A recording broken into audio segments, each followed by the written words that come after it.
Merci pour tous ces événements qui ont eu lieu jusqu'à présent, couronnés de succès. Il s'agit de mettre un terme à cette boucherie en Ukraine.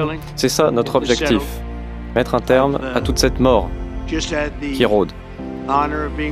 J'ai le grand honneur d'être aux côtés du président Zelensky, d'avoir pu mener des grandes discussions avec lui. J'ai l'occasion aussi, après cette rencontre, d'appeler le président Poutine. Peut-être que je lui rendrai compte d'une excellente rencontre que nous aurons eue avec nos collègues européens. Et quoi qu'il en soit, il s'agit de rappeler l'importance de cet événement car depuis la Seconde Guerre mondiale, il n'y a pas eu un événement de cette ampleur. Il y a le secrétaire général de l'OTAN ici, aussi Mark Rutte, qui est un éminent politique européen et j'aimerais vous remercier. Nous avons aussi le Royaume-Uni, la Finlande, des amis qui se portent très bien, que j'aime beaucoup aussi. Tout le monde connaît le président Macron, qui dès le tout début, ça a été un des premiers présidents que j'ai rencontré et je l'ai aimé dès le premier jour et maintenant je l'aime encore plus. Pas mal, hein, n'est-ce pas? Eh oui, ça n'arrive pas souvent. Ça n'arrive pas souvent avec moi. Mais bon. Madame Meloni, première ministre italienne, qui est une leader excellente, inspirante aussi, enthousiasmante. Elle est très jeune et ça fait longtemps qu'elle est déjà au pouvoir en Italie par rapport à tant d'autres qui n'ont pas fait de vieux os. Nous avons aussi M. Merz, chancelier allemand, un homme très fort, un leader tout aussi fort, très respecté en Allemagne. C'est mon ami et c'est un grand honneur de l'avoir à mes côtés. Oh, quel bronzage! Où l'avez-vous eu? Nous avons le président finlandais, M. Stubb. Où êtes-vous? Juste là. Ah, eh bien, vous avez l'air vraiment mieux que ce que je pensais. Mais vous avez fait un travail formidable et c'est un honneur de vous avoir ici présent aujourd'hui. Vous êtes bien responsable de tous les succès de votre pays et je vous en remercie. Nous avons par ailleurs la présidente de la Commission européenne, Ursula von der Leyen. Nous venons d'avoir un accord il y a quelques semaines et je pense que c'est elle qui est plus puissante que tous ces hommes à la table. Mais bon, les négociations ont été très fructueuses et elle est respectée partout dans le monde. Donc j'aimerais vous remercier toutes et tous d'être présents. Je pense qu'il faut rappeler que ces discussions sont difficiles, mais c'est une mesure importante qu'il faut prendre. Il s'agit de parler des garanties de sécurité pour l'Ukraine, un point que j'ai évoqué aussi avec le président Poutine. Il faut parler de qui fera quoi. C'est une démarche que nous devons entreprendre tous ensemble pour limiter, pour mettre un terme à la guerre. Et d'ailleurs, nous allons voir avec les pays européens ce que nous pouvons faire pour les aider, pour que nos actions soient couronnées de succès. Nous allons parler des lignes de contact, donc là où la guerre se produit. Les positions de négociation du président Poutine seront prises en compte. Nous avons le président ukrainien, bien sûr. J'ai eu l'occasion de parler avec lui il y a quelques instants. Nous évoquerons la possibilité d'un sommet tripartite, peut-être très rapidement. Nous allons voir avec le président Poutine ce qui est possible.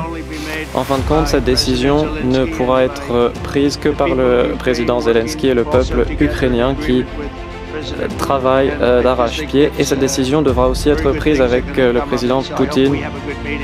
J'espère que notre rencontre sera très fructueuse et que si c'est le cas, j'organiserai une réunion avec le président Poutine.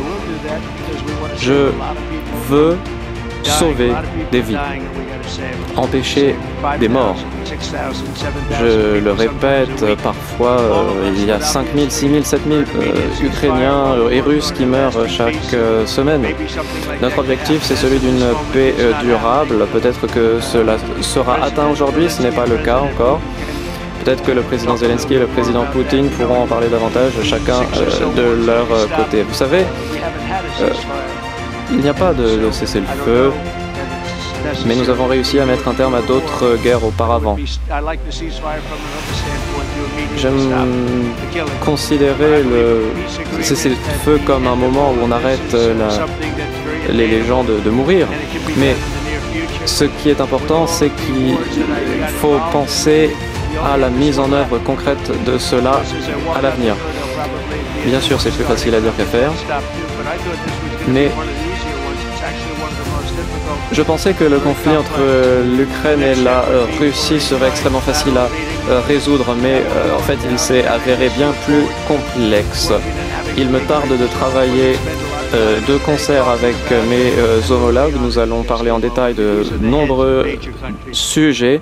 Vous êtes les chefs d'État et de gouvernement de nombreux pays respectés partout en Europe. Vous parlez au nom des autres pays européens. Et nous allons aboutir aujourd'hui à une résolution, sans doute sur la sécurité de l'Ukraine. Monsieur le Président, aimeriez-vous prononcer quelques mots? La presse est derrière vous, vous pouvez utiliser votre microphone ou le mien, comme vous voulez. Merci. Nous avons une excellente conversation avec le président des États-Unis et avec vous, et avec tous ces dirigeants qui sont avec nous, au fond de nos cœurs. Nous avons été en contact avec eux. Nous avons parlé de questions extrêmement délicates. La plus importante, c'est les garanties de sécurité. Nous sommes très contents que tous les dirigeants qui sont ici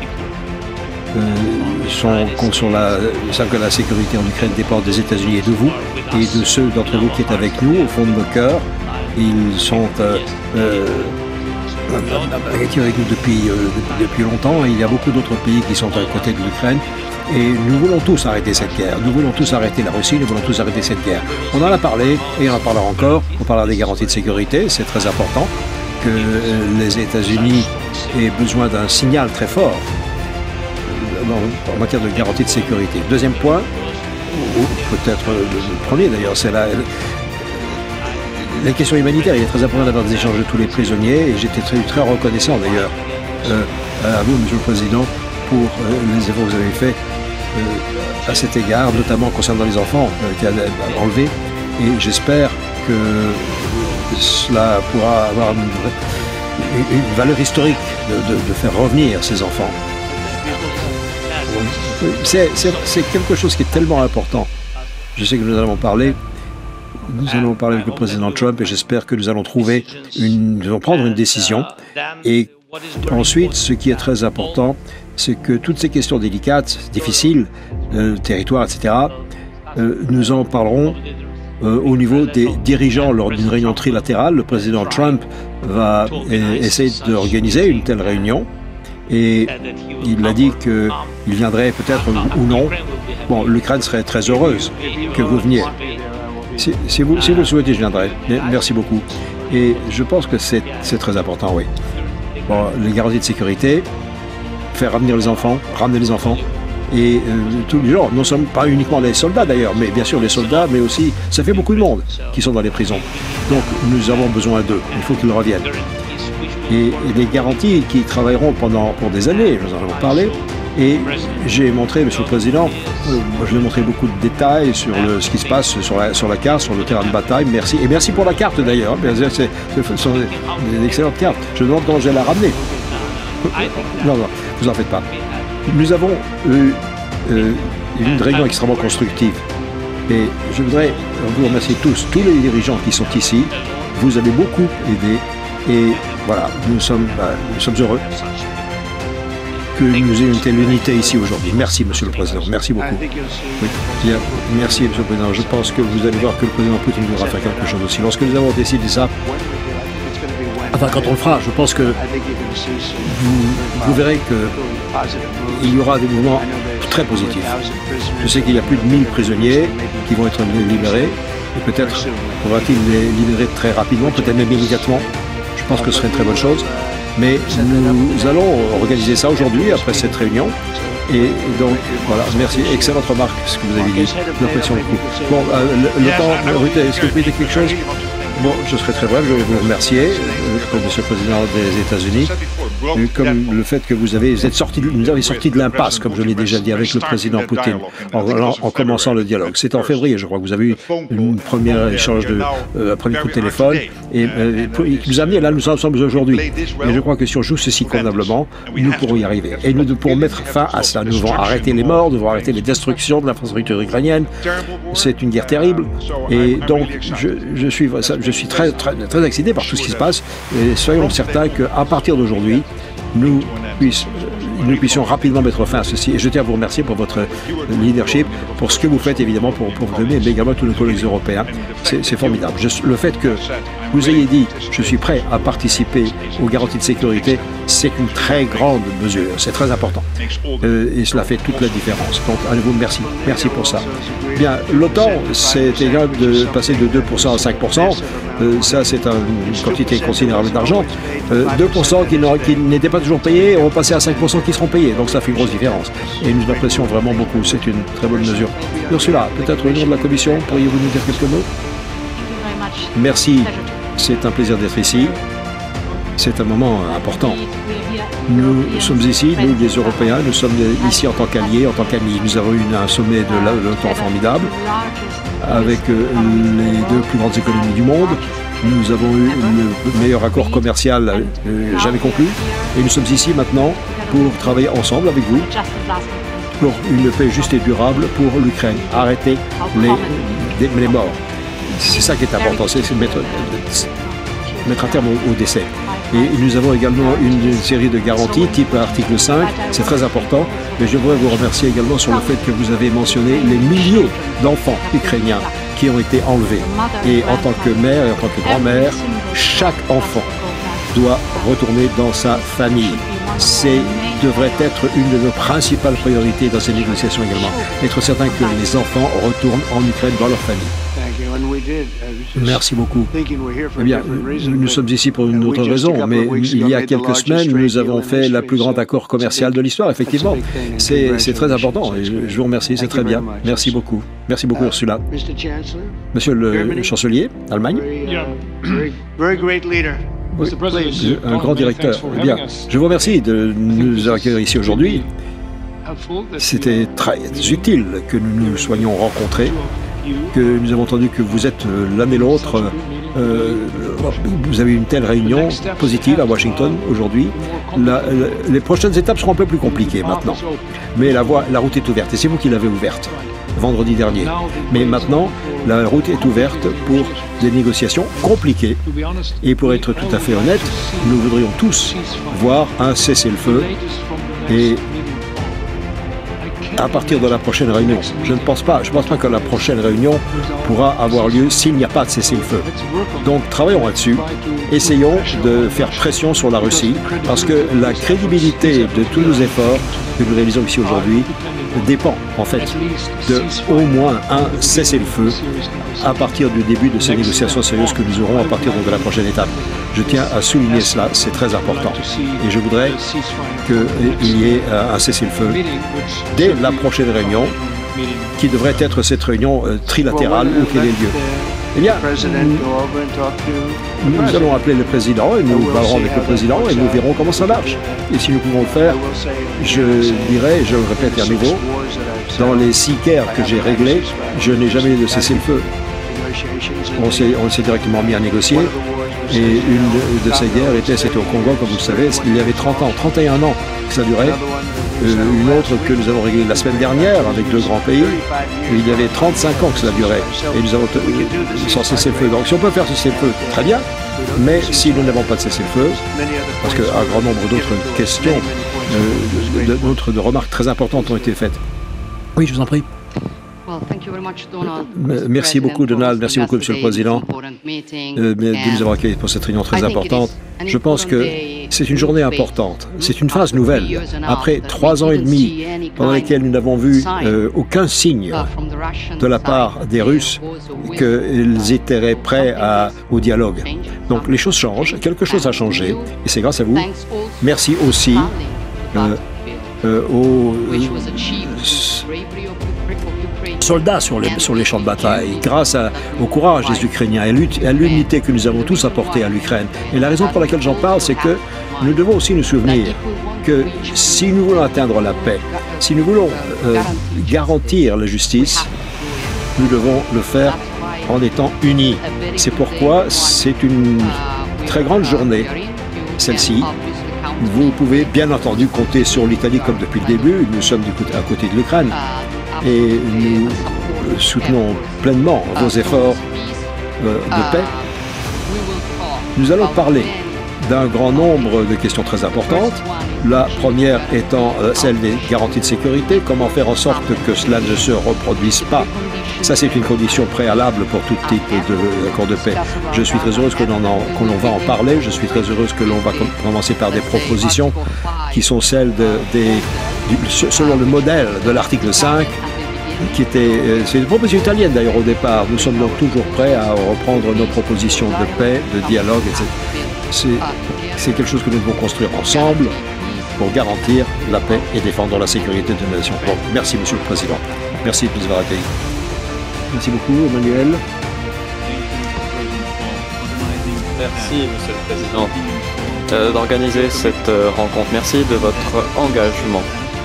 Tout a été dit. Mais j'aimerais ajouter que tout le monde autour de cette table est pour la paix.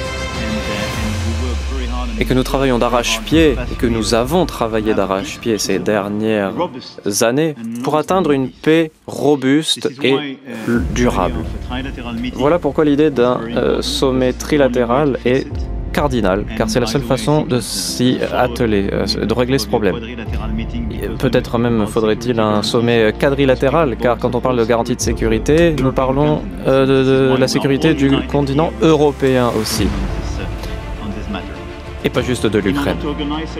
Pour organiser un tel sommet trilatéral, l'idée serait de proposer une trêve pour mettre un terme à ces morts. Et pour une paix durable pour l'Ukraine et notre continent, nous avons besoin de garanties de sécurité.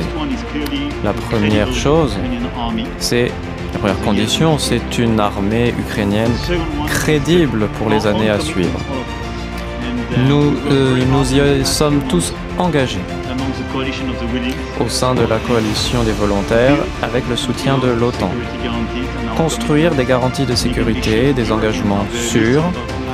Les Européens sont déterminés, ils veulent endosser leur plein rôle pour garantir la situation là-bas. Vous pouvez compter sur nous comme nous comptons sur vous pour avoir des garanties de sécurité fortes en Europe. Merci, Monsieur le Premier ministre. Merci, Monsieur le Président. Merci de nous accueillir. Je vais continuer dans la même ligne qu'Emmanuel. La guerre en Ukraine a des retentissements terribles pour le peuple ukrainien, mais aussi pour l'Europe et le Royaume-Uni. C'est notre famille, notre communauté qui est touchée. Quand on parle de sécurité, nous parlons de la sécurité, bien sûr, de l'Ukraine, mais également celle de l'Europe et du Royaume-Uni. Voilà pourquoi cette guerre et ce point sont extrêmement importants à évoquer. Nous avons échangé à de nombreuses reprises, Monsieur le Président, mais maintenant nous sommes tous réunis autour de cette même table pour... Je pense que notre approche aujourd'hui est la bonne quand il s'agit de garanties de sécurité, peut-être dans le sens de l'article 5 de l'OTAN. C'est l'aboutissement du travail de la coalition des volontaires, un travail que nous avons commencé il y a quelques mois. Et maintenant les États-Unis, vous nous rejoignez, nous pouvons effectuer un pas historique pour aller de l'avant et sortir vainqueur de cette rencontre avec des garanties de sécurité pour l'Ukraine. Nous pouvons peut-être atteindre des progrès, autant pour l'Ukraine, dans le cadre d'un sommet trilatéral. Et pour cela, je vous remercie. Merci d'être entreprenant, car c'est comme cela que nous pourrons atteindre une meilleure situation, un sommet trilatéral et dépasser les problèmes auxquels nous sommes confrontés. Aujourd'hui, c'est vraiment une journée très importante depuis peut-être même de nombreuses années. Personne n'a réussi à faire aboutir la situation comme vous l'avez fait aujourd'hui. Merci. Oui, très intéressant car c'est une première pour la Maison Blanche. Hein. Elle en a vu pourtant depuis toutes ces années 1879.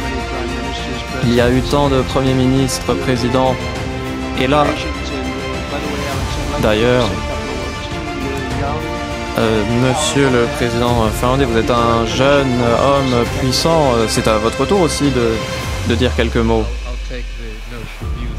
Oui, bon alors, je vais dire ça à ma femme, elle sera ravie d'entendre ça. Bref, les dernières semaines ont vu d'énormes progrès pour mettre un terme à cette guerre par rapport à tout ce qui se passe depuis des années. Aujourd'hui, nous sommes réunis autour de cette table. C'est une rencontre symbolique, autant pour l'Europe que pour les États-Unis, que pour l'Ukraine. Les progrès que nous cherchons à atteindre sont les garanties de sécurité pour l'Ukraine. Bien sûr, il s'agit aussi d'accompagner ce processus d'une rencontre trilatérale.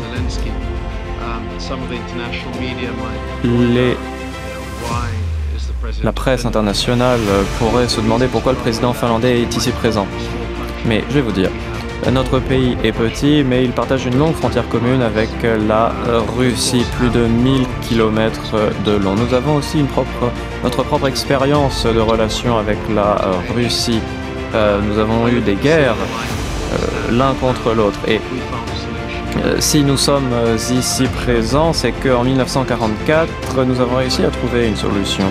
Et peut-être, j'en suis même sûr, qu'en 2025, nous trouverons une solution pour trouver une paix juste et durable. Le chemin est difficile, mais nous y arriverons. Merci.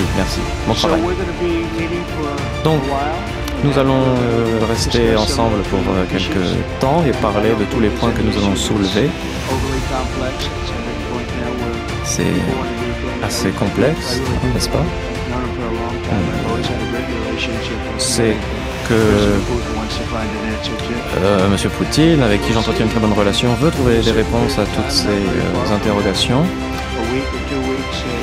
D'ici une semaine ou deux, nous saurons si nous pouvons trouver une résolution à ce problème. Et nous allons faire tout en notre possible pour déboucher sur quelque chose avec différentes parties. En tout cas, je sais qu'il y a des parties qui veulent se mettre d'accord et avoir un accord.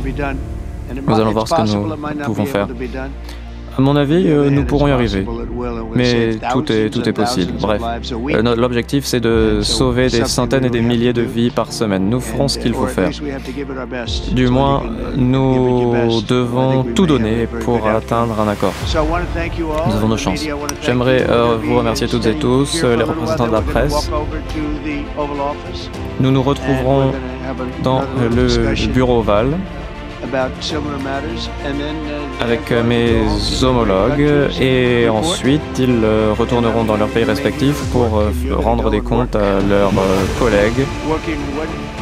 Quoi qu'il en soit, même si nous sommes éloignés les uns des autres après cette rencontre, nous continuerons à travailler sur ce sujet. Il faut une paix juste, des conditions de travail justes aussi, c'est l'essentiel pour mettre un terme à cette guerre. Voilà. Merci, mesdames et messieurs.